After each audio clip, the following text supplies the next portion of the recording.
Hello, my name's Andy. I'm a ginger Pondkeeper. Welcome to episode 115. Now, it's been a bit of a while since I put out a video, a few weeks or so. And the reason for that is quite simple. Busy with work and also not a lot happening in the garden. It's mainly just leaves, which I may talk about in a bit. And also, I think I mentioned in one of my vlogs back in the summer that I was going to do Couch to 5K and try and get back into running, which I've wanted to do for a long time. I used to do quite a lot of sport, but I'm very, very injury prone as well as being old.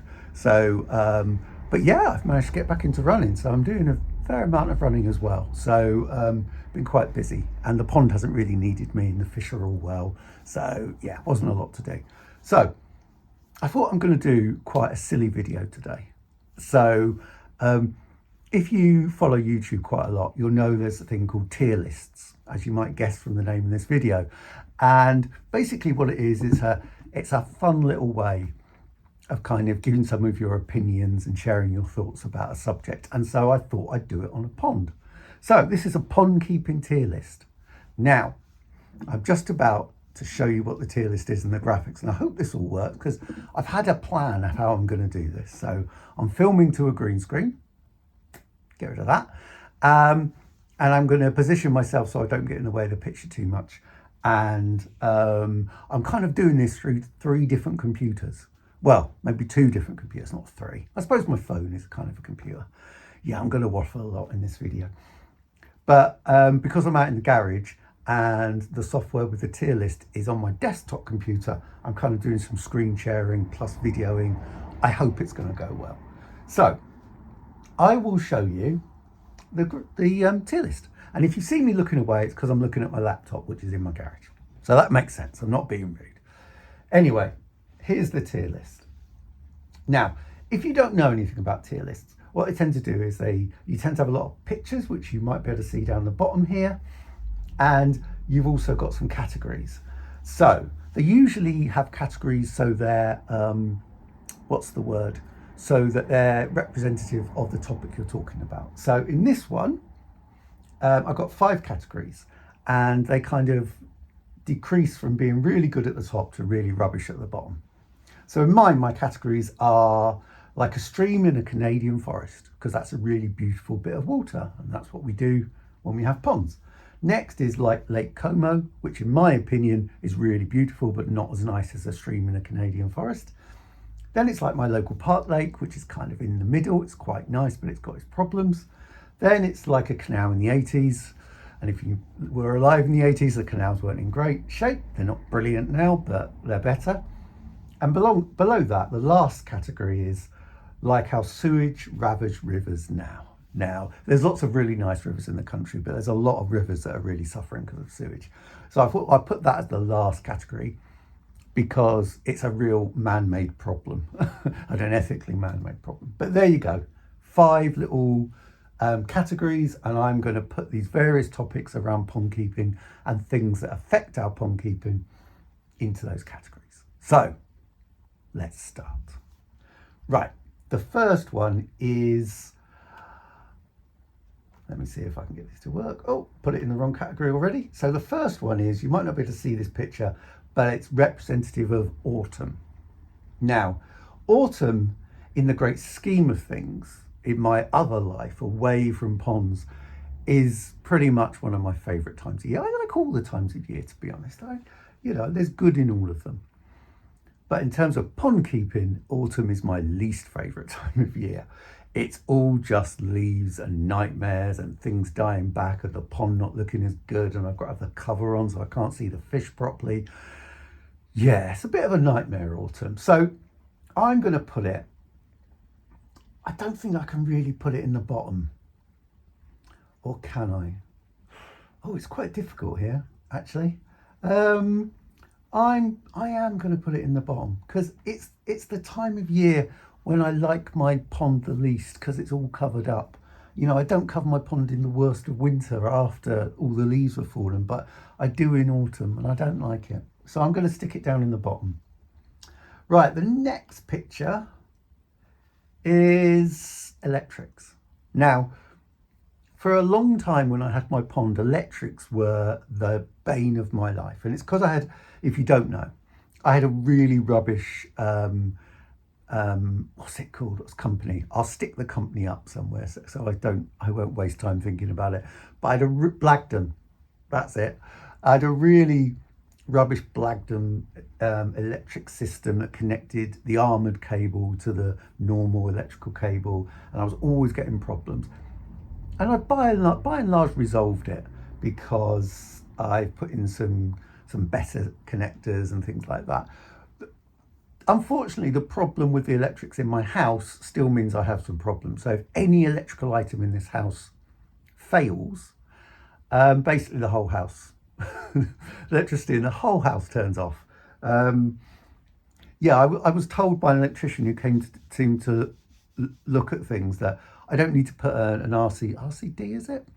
On anything. I have got some RCDs on things, but I don't really need to because the main fuse box would cut out before the RCD, which is awful, isn't it? But anyway, now, since I've got it sorted, electrics aren't so much a bane of my life. I really can't put them in anything positive, but I'm gonna stick them in like canals in the 80s. In that, I'm always worried about electrics. I'm always worried about something going wrong. So much so that the first thing I do when I wake up in the morning is I listen out for the sound of running water. Because I know everything's working. So I've had so many problems, so many times when I've come out and the electrics are turned off, and yeah, it's a bit of a nightmare. And you're always a little bit worried because, you know, it's probably the riskiest thing we do as kind of hobbyists. Right, on to something a little bit more positive, and this is PondVacs. I really like my PondVac.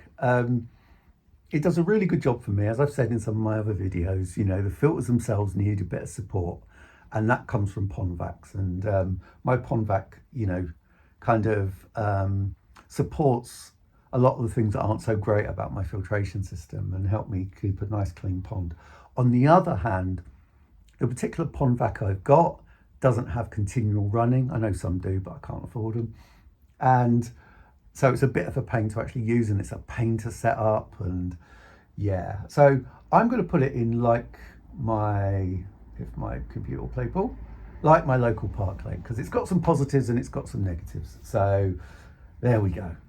Right, next one is skimmers. Now, I really like my skimmer and what it can do for me in the pond. I don't like how it looks, which is why it's actually at the front, because when you're viewing the pond from the front, you can't see it. So that's why it's there. But I don't really like it because it looks a bit like a swimming pool. It makes something that I'm trying to make look quite natural, a bit artificial, but it's a kind of, there's no way around it really. But I like what they do. I like how, you know, relatively efficient they are. As I get a lot of debris coming into the pond from outside, not just in autumn, but especially in autumn. And it does a pretty good job, you know. I could make more of it by connecting it up to my main filtration. If you don't know, it just circulates the water back round. It just collects the large stuff off the top of the surface of the water and then chucks it back round, which is fine for me. That's all I want it to do. So I think on balance, I'm going to put it into like my local park lake. So there's good and bads about it. Some of my own making, some that's looks and some that's functionality. Right then, the first of potential other animals that can do harm to your pond. Now this is quite rare that they do harm to your pond. Foxes. Now I get a lot of foxes around where I live. Have never come into my garden, but I get a lot of foxes around where I live. So I'm quite lucky. I know people have had fish taken by foxes, but it's pretty rare. By and large, foxes like to come in your garden and drink the water if they come near your pond at all. So they're not really kind of prolific hunters of fish. You know, I guess if they were by the pond looking in the water and a fish was silly enough to come by them, they might have a go at them. But by and large, for me, I love foxes. I think they're brilliant. Even when, you know, I'm being kept awake by you know what noises foxes are making in the night. I love foxes. So I'm actually going to, if this computer will work. No, not there. I'm going to put them up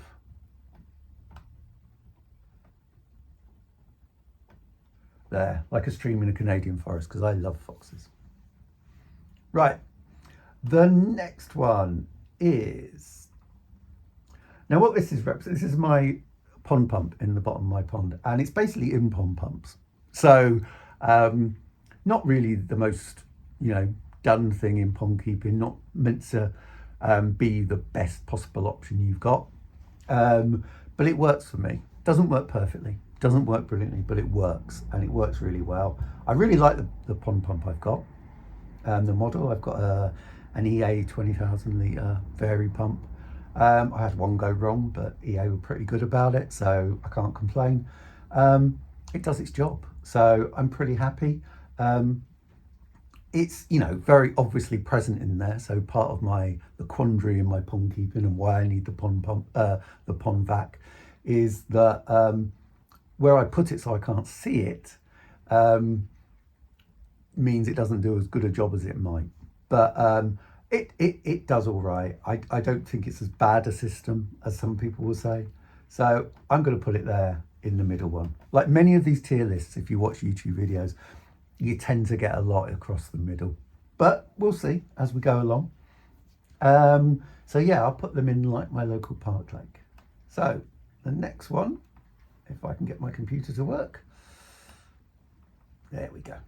Right, basically means pond treatments. So not treatments for poorly fish, but treatments you put in the pond, like mainly for me, for algae treatments, and some people balance the pH and that sort of thing. And again, I'm a little hit and miss on this. I only really use algae treatment. I don't really use pH stuff. I will talk a little bit about that in a bit, but I tend to only really use algae treatment, and it works really well. Now, if you've watched episode 114, I do a kind of deeper dive into this particular algae treatment and how well it works for me. So it's quite cost effective because I don't need to use a full dose. I've looked into some of the science behind it and the chemistry of it, and in the dosages we use, it shouldn't do any harm either, and it hasn't in my pond. So yeah, I'd rather not have to use it. When I do, I'd rather I had this wonderful ecosystem where it's in perfect synchronicity all year round, but I don't think that's particularly, particularly realistic. So, but it works really effectively. So, I'm not going to put it that high. I'm going to drag it down to there. And I'm going to put it in light lake coma because it does its job at a lower dose than it suggests it needs to. Every single time it works, every single time, and it's never harmed my fish or the plants. So I can't ask for any more really, but I still haven't put it in the top because I'm not happy about using it really. Right, what's the next one? Right, so there we go. What this picture represents is filter cleaning and pond cleaning. And I have a love-hate relationship with this. Now I hear some YouTubers who say once they've got a rotary drum filter that they miss cleaning the pond. It's part of, feeling like you're caring for your fish and their environment, and it's part of the work, and it's quite satisfying.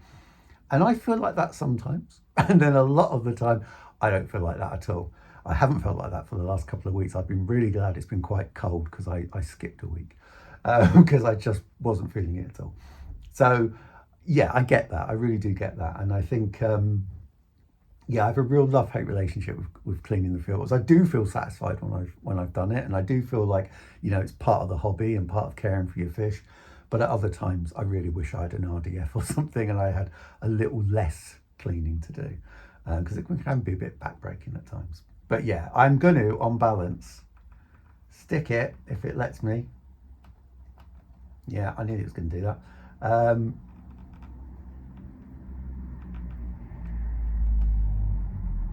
Down there into like my local park lake, because it's obviously really important. It's the way you keep a nice safe environment for your fish, but it's a bit of a pain sometimes. Right, what's this next one? Is frogs. Now, if you've watched my channel, I really don't like frogs. I don't like them on a kind of visceral level. I think they're a bit horrible. But also, I don't like them because although they've not done any harm to my fish, I know some fish have come off second best to a frog.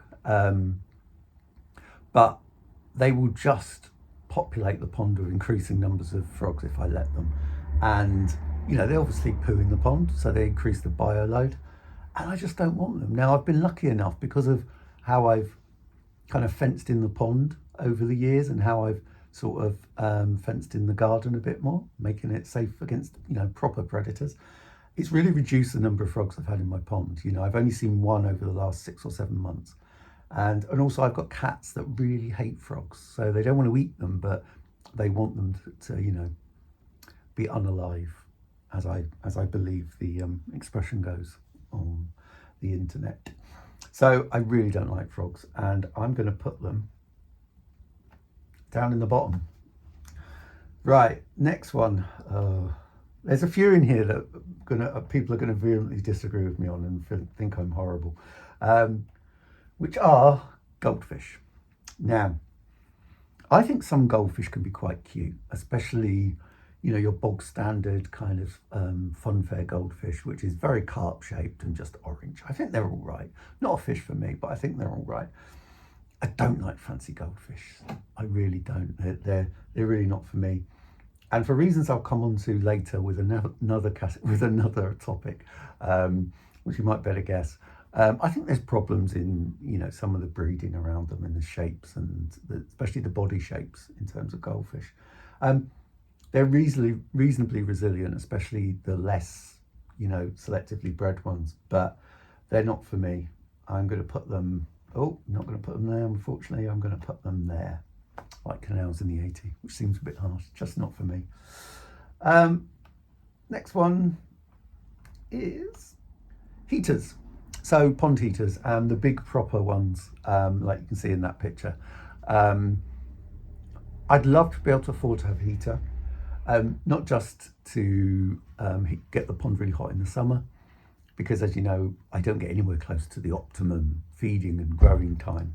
I don't worry about it too much, but more, and I don't really worry so much about how cold it gets in the winter. It doesn't really ever do the fish I've got anyway any harm. But it's really about that time of year where my pond spends quite a lot of time in what it could be considered quite a danger zone. So between sort of 6 to 8 degrees, maybe 5 to 8 degrees, where it sits at that for a long time. It's there now, which means some of the pathogens, some of the pathogens in the water are okay and living and doing their evil work.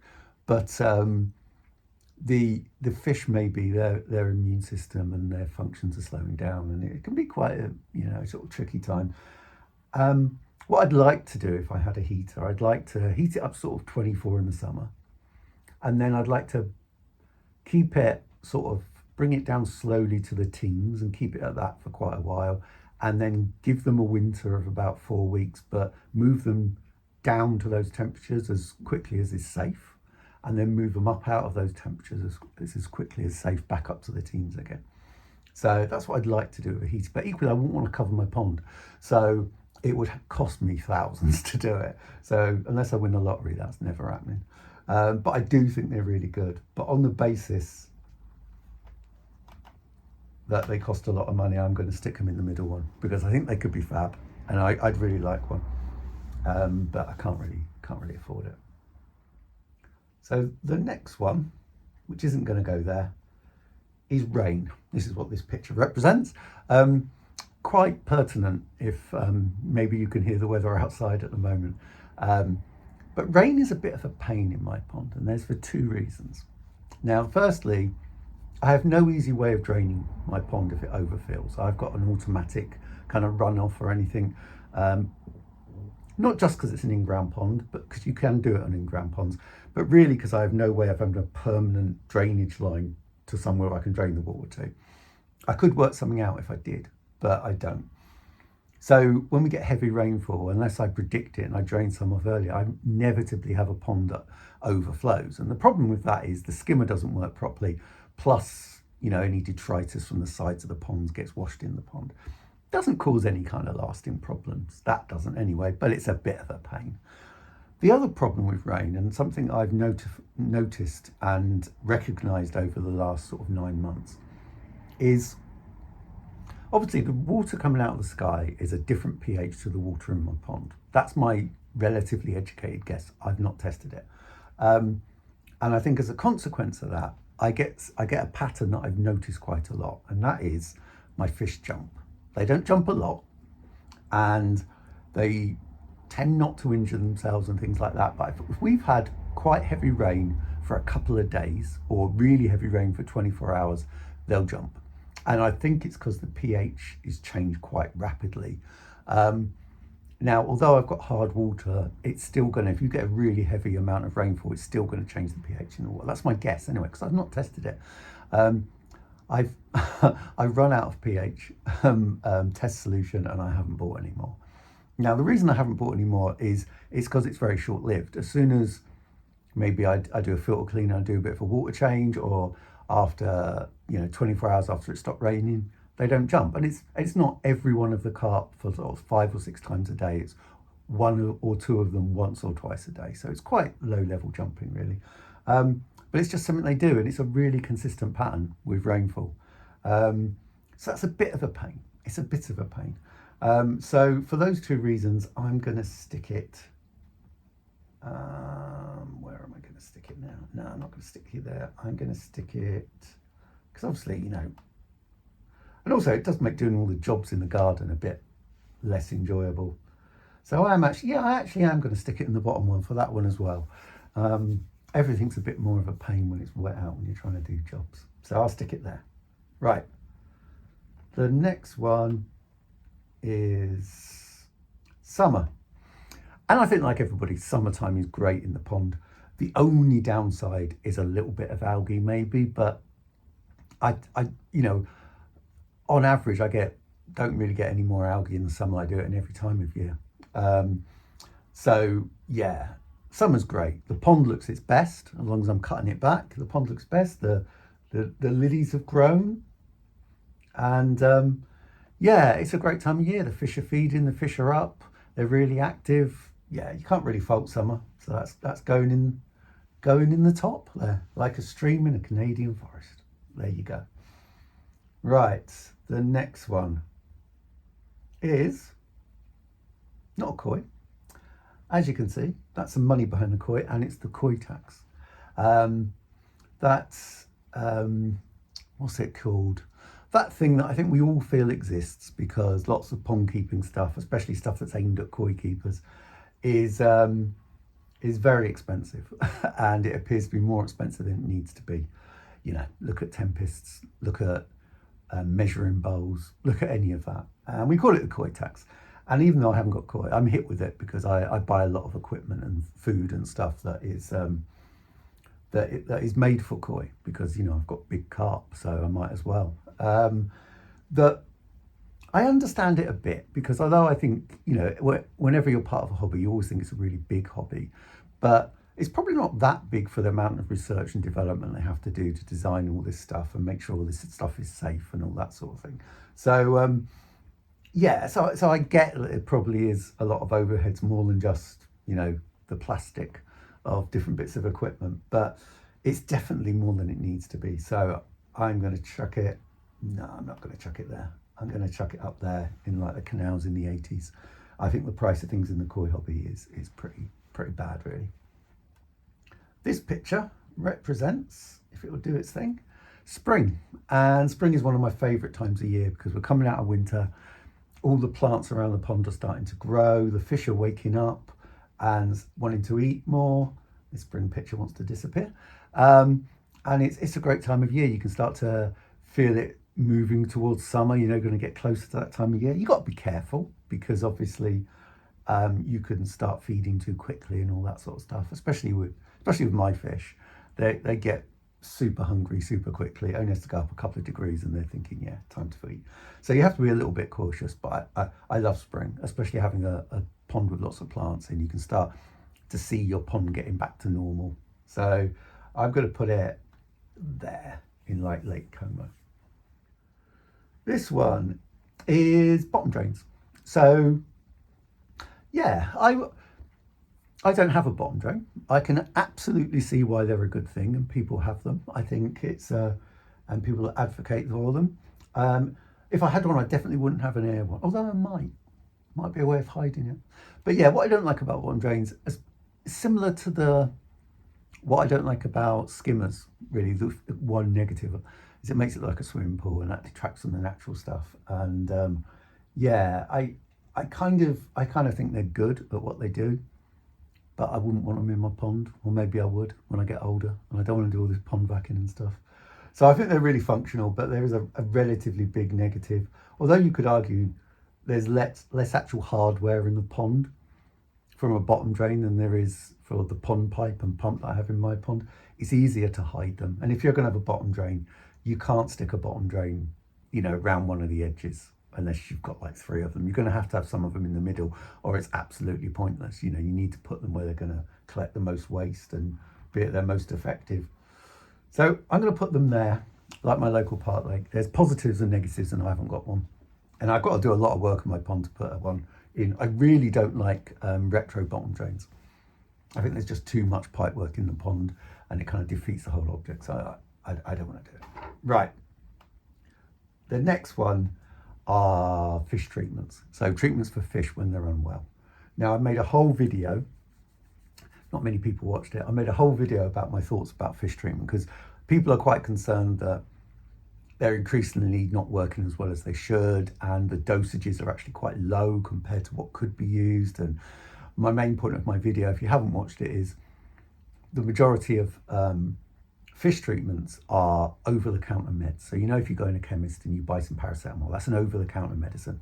It's a lower dose, and it's a less strong medicine than you'd get if you were admitted to hospital and it was prescribed by a doctor. Or even if you just went to see your GP, you could get codeine or something like that. But all the meds you buy in your local shop, for instance, or online, are all over-the-counter meds for your pond hobby. So they are going to be, the manufacturers are going to play safe with dosages, because they don't know what your knowledge of skill is when you buy them. So it is a kind of playing safe, but in a responsible way. That's my opinion.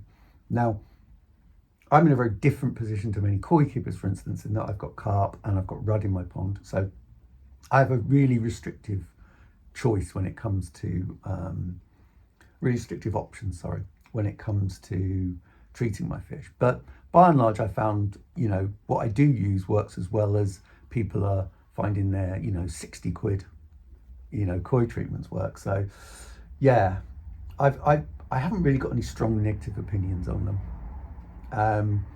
I think if you use them as per the packet, they're probably really safe, but they might not be effective. I think the big gap in fish treatments is that we don't really have access to medical professionals like vets who will prescribe that stronger dose stuff and be able to do those sort of things. Some places do. There's some vets that do work with fish, but by and large they don't.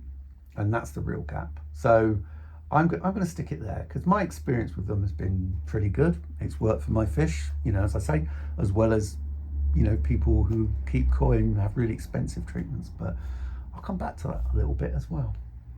Right, next one. Pressure filters. So, I think pressure filters get, ignoring the price. We'll ignore the price. They're stupidly expensive for what they are. They have no electrics or moving parts per se, and I think they're crazy expensive, but we all know that. So are skimmers, so is everything. See my views on the koi tax. But they get a really bad press in terms of they're not up to filtering, pond with big fish like carp in. And I think people are broadly speaking right, except that's only true if you use them as your main type of filtration. They definitely aren't up to the job. They can't do the biological, they can barely do the mechanical. But if you use them as a supplementary filter, like I do, I use it as a pre-filter for my Tempest, they can do a really good job, actually. And the one I've got now, I got it secondhand off this couple in the town I live, and they had obviously kept it in really good condition, and it's working flawlessly for what it's meant to be. Now, when I first had a pond, I did have a pressure filter as my main filter. Wasn't very good. Wasn't a super idea. But the one I've got now, using it how I do now, and I know lots of other people have got pressure filters who keep koi and have, sparkling ponds and healthy fish. So you can do it. They are a bit more work. But but I think in the right place, they do a good job. So on that proviso, I'm going to stick them in the middle. There you go. Right. The next one is this picture, which means winter. And I've got to be honest, I love winter, even for the pond. I really like it. Although all my plants have died back, once I get the covers off after the leaves have fallen, I love winter. It's great. The water tends to be really sparkling clean. Now, unlike lots of people, maybe other species, other types of carp do, but my carp are never 100% sedentary during winter. I did a whole video on this and carp in the cold, and may have times when they're a little more still than at others, but there's always something going on in the pond. There's always something happening. And yeah, I really like winter. So much so that I'm going to stick it there in Light Lake Coma. Right, the next one, cats. Now, again, cats have taken fish out of garden ponds before. And the first bit of fencing I put around my pond just at the front was to stop my own cats. So you could see that as a negative. This is a picture of one of my cats, actually. But actually, they've been quite good lately and haven't done any of that. They keep the frogs down. One of my cats, not this one, a different one, actually scared off a heron. So I really like cats, and also my wife would, you know, be quite angry if I didn't give them their due worth and put them in the top. So that's why I'm putting cats. Now also, because I've got my own cats, it does mean other cats are kept out of my garden. So those cats that might have nefarious thoughts, like my own do, for taking the fish, I don't really have a problem with. There you go. Right, next one. We are getting to the more contentious ones as we go along, put it that way. I have put them in some kind of order. Right, this picture represents above ground ponds. I'm not a fan of above ground ponds. If you've got an above ground pond, fair play to you. And I think there's actually some really nice above ground ponds, but they're not for me. And that's because part of what I want to do with my my fish is give them a natural environment. I know it's a bit pretentious, but that's always what I wanted to do. And it doesn't fit right for me, having an above ground pond. I want it to appear part of nature. I really do. And you have to compromise on all of this. So for me, an above ground pond, you know, I've kept fish in a fish tank, and there's always something quite unnatural about keeping fish in a fish tank. And I kind of feel the same about above ground ponds. I can see why people have them. There's an ease of use aspect, especially if you're not able to dig down that far into your garden, either because, you know, rules for the house you live in, or for whatever reason. I can certainly see the pros and cons, and it's safer if you've got young children to have an above ground pond, but they're not for me. I'm not going to say that they're really awful, so I'm going to put them in like canals in the 80s. But yeah, they're not for me. Not for me at all. Right. These are rotary drum filters. I'm going to be really quick on this. I know they're not 100% maintenance free. I've watched enough videos. I would love a rotary drum filter. It would make my life a lot simple. I'd have to do some relatively complicated plumbing to make it work with my kind of pond. But I would absolutely love a rotary drum filter. I'm not going to put it in the top because they can be a little problematic, and also they're very expensive. But yeah, I'd love one. Right, here we've got a multi-bay filter. Now, I'm not alone in having a multi-bay filter in my pond. Plenty of other pond keepers have got it, and use it with koi, and they're very good. They have no moving parts, and you have to water flows through them, and they connect it. I love vortexes. I think they're brilliant, but they are a pain to clean. They are an absolute pain to clean. Would be easier if I had a bigger shed, I think. But yeah, I really do wish, as longer I have my pond, and as I said a bit before about filter cleaning, I would love to have something different. But this multi-bay has done me proud over the time I've had it, and you know, it keeps my water clean.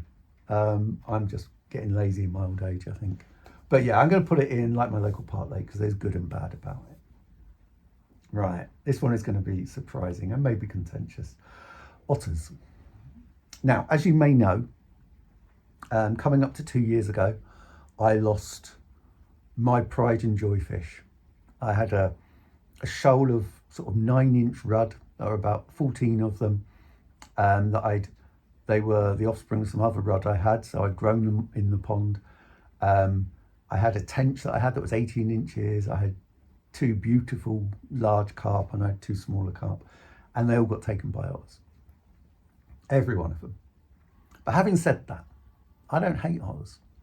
I think they're quite cute. I think they're incredible hunters. They're really clever, prolific hunters. And more than that, what I'll say about otters is that when I built my pond, and this is a principle I really, really believe, you may vehemently disagree, but I really, really believe it. I built my pond in 2015. I knew there were otters around here. I knew there were. I chose to put fish in a garden within 50, 70 yards of a stream that I knew otters would travel down. A mile from a lake, well, a mile from 2 lakes where I knew otters lived. I chose to do that.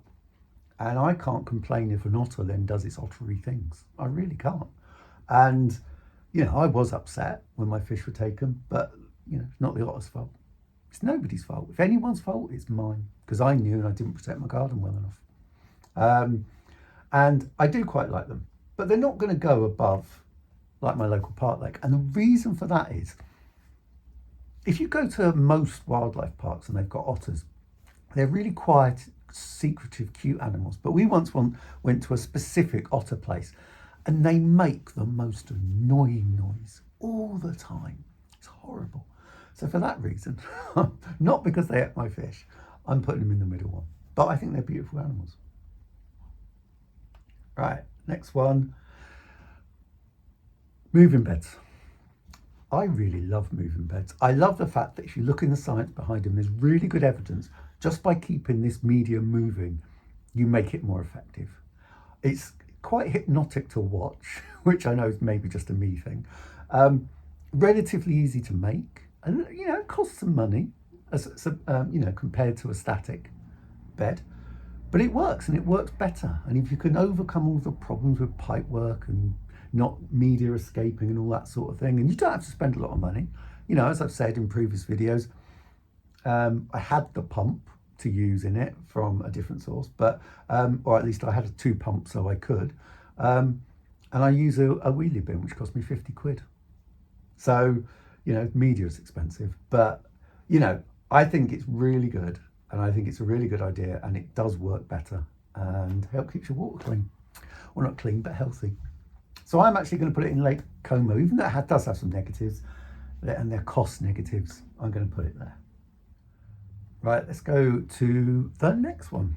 Right, and this is wildlife ponds. I bloody love wildlife ponds, I'll be honest with you. Now, some people have wildlife ponds, and I had one for a little bit that was just a hole in the ground with a couple of plants in, and it looked awful. But when you look at wildlife ponds that look like they've always been there, and someone's built their garden around an pre-existing lake or something, and they're really in balance, and there's no filtration on it because they don't need it, and the plants look really natural, and I think that takes a lot of skill to get there, and I think it's really creative and it looked really beautiful. So I really like wildlife ponds. I think there was at one point when I lost my fish that I was seriously considering turning my pond into a wildlife pond. Yeah, I really like them. I think they're great. And, you know, there's some things in my pond that I've taken from wildlife ponds, but you have to, you know, constrain things a little bit because I've got big carp and filtration and, you know, predators around. But yeah, I really like wildlife ponds. I think some of the skill in making, like I say, a really natural, large, ecologically balanced wildlife pond is just as much as creating a home for fish, you know. So I think they're amazing. All right, next one, pond windows. So 90% of me feels negative about pond windows and 10% feels positive, and I'll explain why. I don't like a pond window. A little bit like I was saying with raised ponds. I don't want a fish tank in my garden, and that's kind of how I see them. But also, when I'm watching people's videos and they've got pond windows, I think that's great, being able to look at your fish. I can definitely see why people have them. And I was thinking, how could I have if I had, if I won the lottery and I could build whatever pond I wanted, I'd still want an in-ground one. But I was always thinking of having space around the back where you kind of went down some steps, so you were kind of below ground level and there was a window, a bit like in zoos where there's like, I don't know, the penguin enclosure or the seal enclosure, and you can view it from the top and then you go down. And I kind of, yeah, I would kind of like that more. But no, it strikes me a bit about having a fish tank in the garden. And, I totally respect people who have them. But yeah, not feasibly, realistically for me. They're not what I want. Right then, here we go. I'm actually going to change the order a little bit. We're going to go up to this. Tempest filters. I'm not going to talk about the new one that's black and has got a UV in it, but the Tempest filter I've got and Tempest filter lots have got, I think they're ridiculously expensive. All what I said about koi tax and stuff, I think they're ridiculously expensive. There's obvious, instead of putting a UV in, they could have changed them so you can have the outlet in any direction and different direction to the inlet and stuff. There's all kind of little design things that could have been better. I'd like if you could take them apart more easily to clean them. I think that would be good. I think they do a reasonable job. I'm not entirely sure. Well, I know that my pressure filter is doing most of the heavy lifting on that particular side of my filtration. I think it's doing most of the work in keeping the water clean. I don't think they're worth that money. If I was to have my my perfect filtration, it would be an RDF and a moving bed, maybe a backy shower, but an RDF and a moving bed. I wouldn't have a Tempest or anything like that. But yeah, I think they're expensive. I mean, it works. I like the simplicity of it, even though I've got a pump now that aerates the water to bubble it and clean the media. I like that little mechanic of, you open the valve and the air going in cleans the water as the water rushes out. I think that's quite neat. But yeah, I'm actually going to put it down there. But I'm going to keep my Tempest because there's no point in getting rid of it. I'm not going to gain anything by getting rid of it. I'll probably lose a little bit, but is it 250 quid worth have I gained? And all the other stuff I've bought to try and get it to work, properly, and the fixings that I've used and that to DIY and stuff. No, I'm not sure it is. Right. Herons. This is going to be utterly, completely the same as my view on otters. Although I'm going to put herons a little bit higher up, because I've not lost any fish to herons, but I have had to compromise the view of my pond because of herons. I had visitation from herons, certainly. And my heron fence at the moment, and I always say for the moment, it's not foolproof. Sorry, my laptop nearly fell over. It's not foolproof, but one day I think a heron could get around it. I think my fish are quite heron proof though. I think they're maybe not the rudd, but the carp have that, that really inherent instinctive fear and react to predators. And yeah, I think a heron really struggled to take the carp, and they're quite big, although herons can get really big fish. But yeah, I think, but again, in the same way I was talking about the otter, I knew there were herons around here when I made my pond. I chose to bring fish and put them in this pond in my garden where herons are living their life. And the housing estate I'm on, there were herons here before the housing estate. And it's not a new housing estate. This has been part of the countryside, because I live just on the edge of the town that I live in. So you're 30 seconds in a car and you're in the countryside. It's where herons lived. They're just living their herony life, and I put a buffet for them. So it's my responsibility to keep my fish safe. And yeah, and I think they're amazing birds. I really do. And I'm going to put them in like Lake Como. Yeah. Anyway, next one. Pond plants. That's what that picture represents. May not look like it. I am thinking as I'm doing this, when I edit this, you've probably already seen it, I'm going to put bigger versions of these pictures up on the screen so you can see what they are clearly. But yeah, pond plants. I think they're absolutely brilliant when they work. Now, I know very little about pond plants. I only really know what I've learned from my own particular experience. So I cut them down quite a lot. I don't let them grow to their full height because it looks disproportionate. So I do a lot of maintenance on my pond plants. In the summer and spring and even in early autumn, I get in my pond every week and cutting them back and doing maintenance on my pond plants to get them looking as good as they can.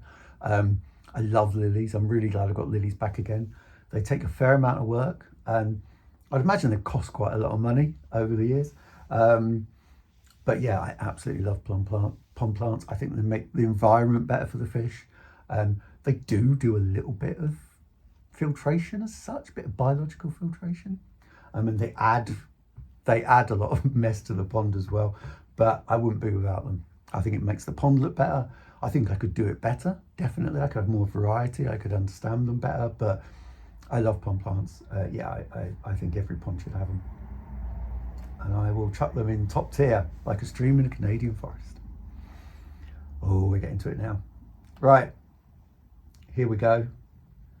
What this represents, this picture of my pond, is an in-ground pond, and I think in-ground ponds are the best.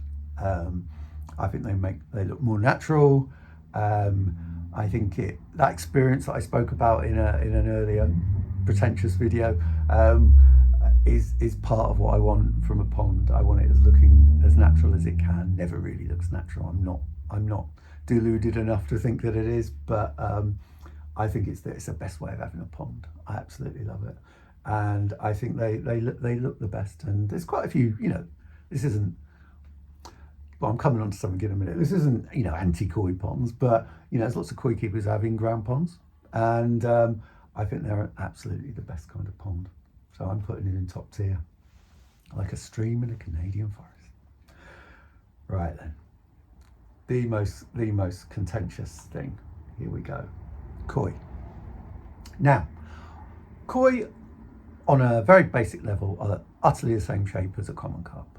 It's what they are. Some of a scale pattern of a mirror carp or different, but they're by and large common carp. But they're obviously very, very different colours. Aside from a chag, they're really different colours. And those colours are really just a taste thing, and they're not for me. But that's not why I don't like koi, and why I haven't got koi. And again, I'm not criticising people who keep koi, but I think there's a problem with koi. I can see my subscriber count going down. I'm not going to do the subscriber count watch thing at the end of this video because I could just see it coming down. But I don't like koi, and there's this reason. And it's not, I haven't uncovered some great secret, but there's obviously been a ton of selective breeding that's gone into creating koi. And selective breeding, by and large, creates problems and creates fragility. If you look at dogs, are a really good example. If you look at not boxers, bulldogs, very much they need operations, they need Botox, they need all sorts of things just for their physical health. And you could rightly say, well, koi have got the same body as common carp. And no, it hasn't really affected them physiologically in the same way, but they're so much more fragile to ill health and illnesses. There's plenty of people who keep koi who are far more experienced and knowledgeable pond keepers than I am, who lose fish because koi are just so fragile. Things that my fish barely shrug about, like pH changes, like parasites. You wouldn't know they had it. The couple of times my fish have had parasites, apart from if you saw them flicking or jumping, which they tend to do more, you wouldn't know they had anything wrong. They never sulk down the bottom. They never go off their food. They never stop being active.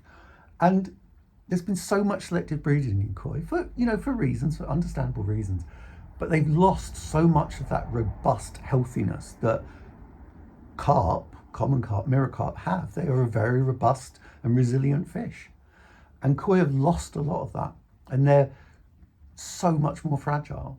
And and I really feel for koi keepers. I was looking at a couple of threads today on, I think it was on Twitter, it might have been on Threads actually, and Instagram and Facebook, of people losing fish because it went cold really quickly, but their fish just died, and that for me really puts me off them in the same way that, I'm going to get a dog in a couple of years. I'm not going to get a breed like a bulldog. I think actually they're amazing dogs personality-wise. I think they're great. And I can understand why people own them. But, for me, that selective breeding has created such a weakness in koi. And, I'm not saying the koi hobby should be banned, because of course it shouldn't. But for me, it's why I don't like koi and why koi aren't for me. And amazing as some of the patterns look and things look, I just think that fragility that's been bred into them accidentally as a byproduct of, you know, trying to develop these patterns and colours, yeah, just puts me off them. And, you know, that's on top of the fact I don't particularly like the colours. That's not really what I want from a pet, in the same way I don't really want goldfish. But yeah, there you go, my subscriber count.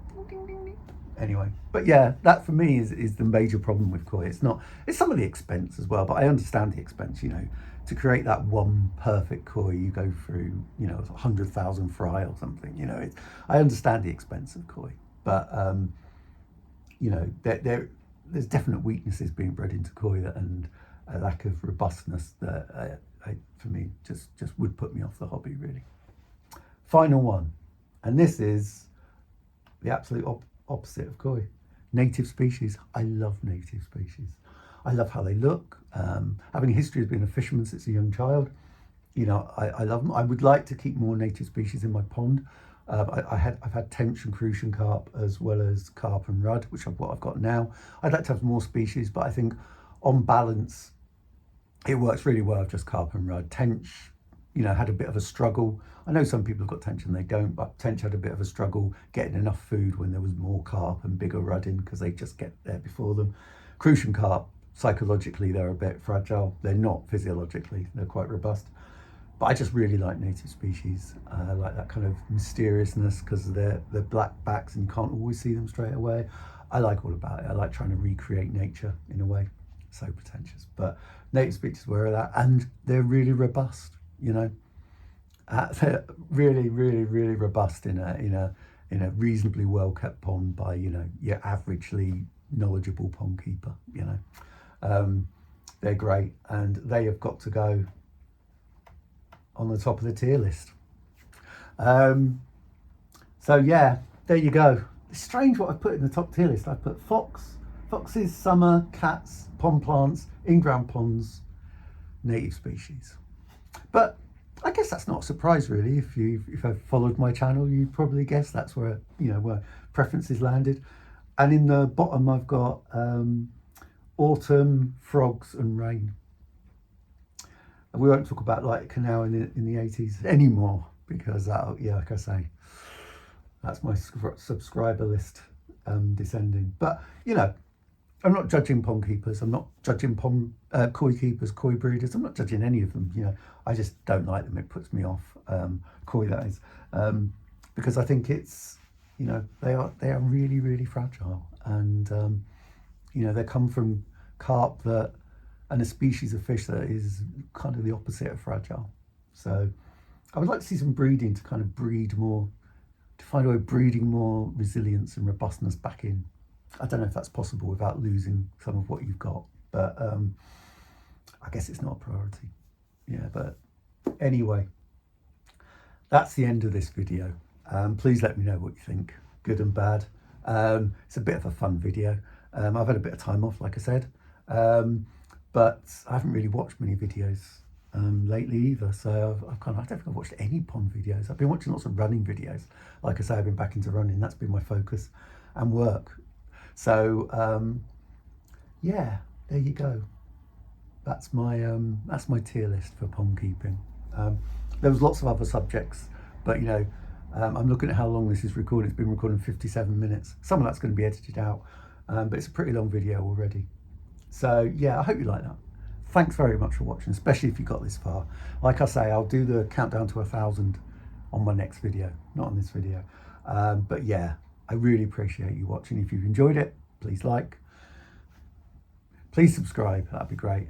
And please comment and all that stuff. And yeah, once again, thanks for watching, and I'll see you next time.